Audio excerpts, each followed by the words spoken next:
Hi, I'm Shawn Cox, and I'd like to talk about getting out of the bunker. Now, we're in the bunker here. First of all, two kinds of bunkers. One is a fairway bunker, and one is a greenside bunker.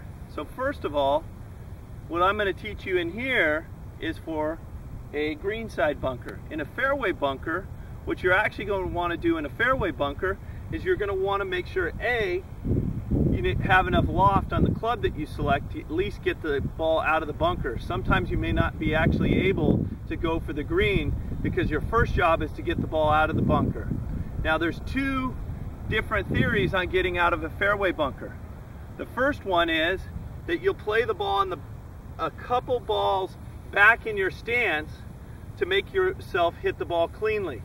Now the problem with that, I find, and I tried that method for many years, was that when you come down a little bit steeper, because if you move the ball back in your stance, that is going to increase your angle of attack. When I increase my angle of attack, sometimes I would hit it and catch a little bit of sand, and because the club would dig more, I would lose a lot of distance on the shot. And so it was very hard to predict how far the ball was going to go because the angle of attack. Now that is probably the most popular way to do the shot. About 4 years ago, I heard Jack Nicklaus talk about doing it a little bit differently. He talked about, I want to pick the ball out of the bunker.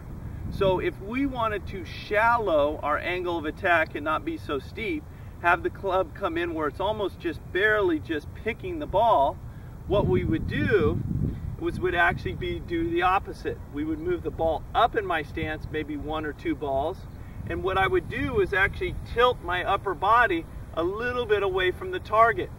When I tilt away from the target, then that will make me come into the ball a little bit shallower, and I'll actually try to pick that ball out of the bunker. So that was the fairway bunker. Now I'm in a greenside bunker. I'm going to talk about that.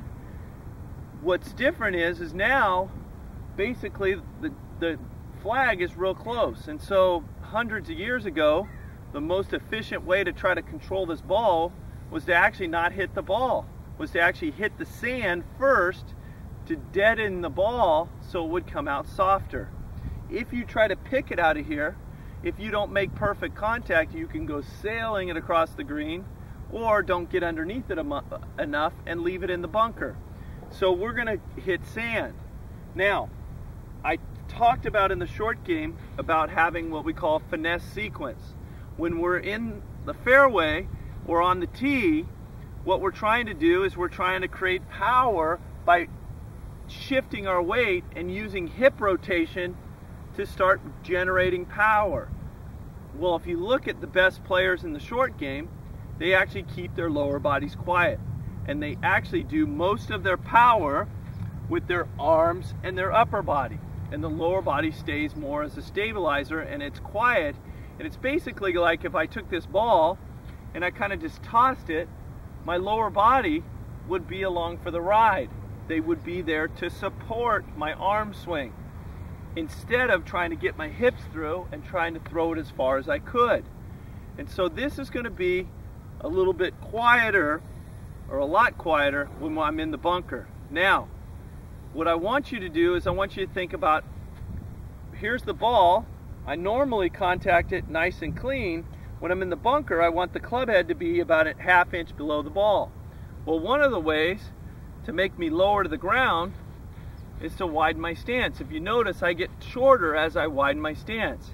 So instead of taking a normal stance and knowing that you have to go down to get underneath the ball, if you widen your stance, you can probably just make your normal feel, and that should help us enter the sand about a ½ inch deep underneath the ball. Now, ball position is going to be a little bit forward. That's going to help promote a little bit more loft on the club face so I can get the ball out. I'm going to set up, a lot of people like to set up really open. You're going to set the club face as open as you need for the shot, and wherever that shaft kind of lines up, and this is a key, you set the club face first, then you're going to set your body to the grip of the club. A lot of people set their feet and then they try to set the club behind the ball, Well, that might not be in a position where it feels comfortable, and you're kind of in trouble right from the start. So we're going to set the club face for the amount of loft we want. We're going to set our body, feet a little bit wider. I like to promote a little bit of weight in our front leg. That creates a little bit of an angle so that I do get underneath the ball. One of the things is if I do set this angle and I do put this weight here, I'm not promoting a weight transfer back here. Because most people, if they get their weight back here, the instinct that I've got to lift the ball onto the green is going to come out. We see that a ton with people that struggle in the bunkers. So I'm going to put my weight slightly in my front leg. I've already got my club face set like this. And now what I'm going to do is I'm going to swing my arms and I'm going to let this club face open as it takes back more than a normal shot. If I was to take the club back closed, that would make the ball go lower and stay in the bunker, and the club would dig. If I take it back like a normal 7-iron on the range, the toe would be up. Here, I'm actually going to encourage the club face to get even opener.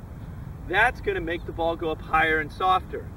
I'll talk in a second about a few more of the things. Let me just hit one shot. Set the club head, set the feet, little weight on the front leg, swing the arms, lower body stayed quiet, ball went up there nice and soft. Now, how do I control how far the ball goes? You're going to do that by the speed of the club.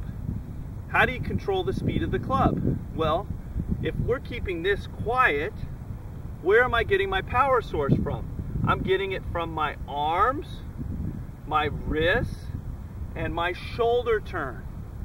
And I learned this from Mickelson, that the shorter you want to hit the shot, the more you're going to reduce your shoulder turn. And you're going to kind of pick the club up a little bit more with your hands. And if you notice, my chest is basically almost staying facing you in the camera right now. So here I'm going to hit a little shorter shot. I'm going to keep my chest and my shoulders from turning as much, and I'm going to take it back a little bit more from my arms. That ball just went shorter. Now, if I want to hit it further, remember the first component for more distance or less distance is speed. Where are we getting the speed from? The more I turn this, the more the speed of the club is going to happen. So I'm here, watch my shoulder turn this time, more shoulder turn. Now that ball just went and carried probably about 14 or 15 yards. Still had some nice height to it. Great bunker shot. What's the difference between short and long? How much I turn this. If I turn this a little and just cock my wrists up, not as much speed, there's that little short shot. If I take it back with more shoulder turn, boom, that's going to give me more speed. That's going to hit the ball further. Now, let's talk about what to do with the release, because this is something that's very hard to understand, because when you first learned to play golf, we told you not to scoop the ball up in the air. We told you that you had to learn to release the club by turning your arms over as you hit the ball. Well, when you're in the bunker, in order to make the ball go higher, in order to use more of the bounce or the bottom of the club, we actually want you to scoop it. And so when you release the club, it's going to feel like the club face actually looks back at you. You see this on pros all the time, that when you see them come through, the club face looks back at you. It doesn't look like this, where it's turned over and the toe is over the heel like this. So we don't want to roll the face like we're hitting a power shot. We want to actually hit a shot where the face stays open. So I'll kind of hit one over this direction so you can see it. Okay, set the club, get the feet, weight over here. Club face is going to rotate open a little bit more, and I'm going to look at the club face pointing back towards me. Now, there is a specialty shot in here. It usually happens when guys are on the upslope.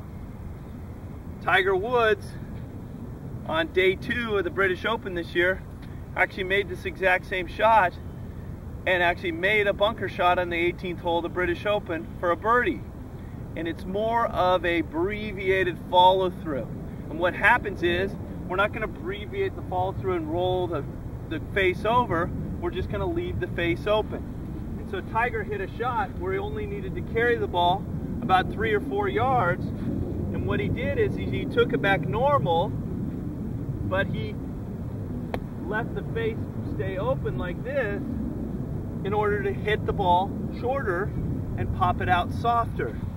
That's typically a shot that you're going to hit when you're on upslopes and don't need to go far.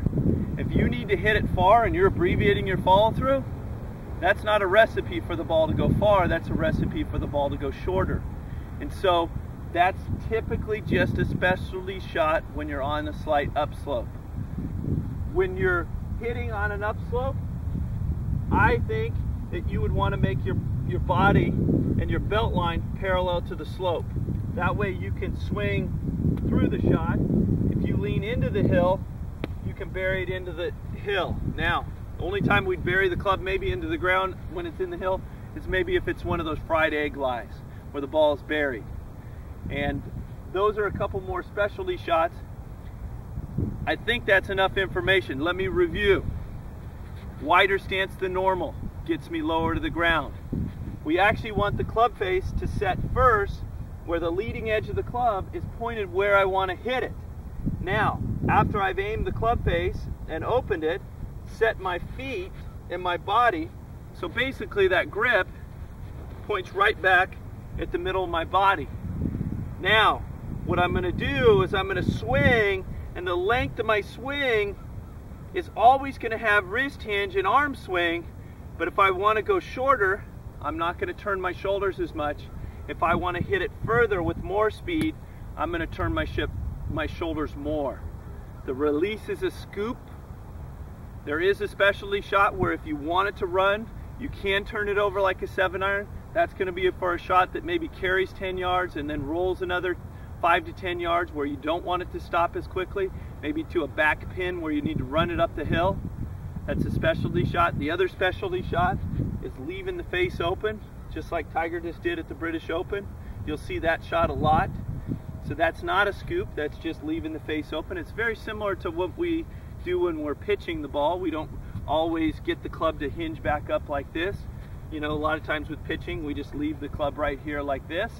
It's exactly the same thing. The face is staying open so that the ball will go up higher and softer. And just try to keep good rhythm in here. Don't try to, muscle it. Stay in balance. If you put your weight slightly in your front leg, it stays there. You don't make a weight transfer in here because you have to hit the ground exactly where you want to hit the ground. And the more side to side you put in the swing, the more you're going to vary where that club enters the sand. I hope that helps your game. If you have any questions, please don't hesitate to ask.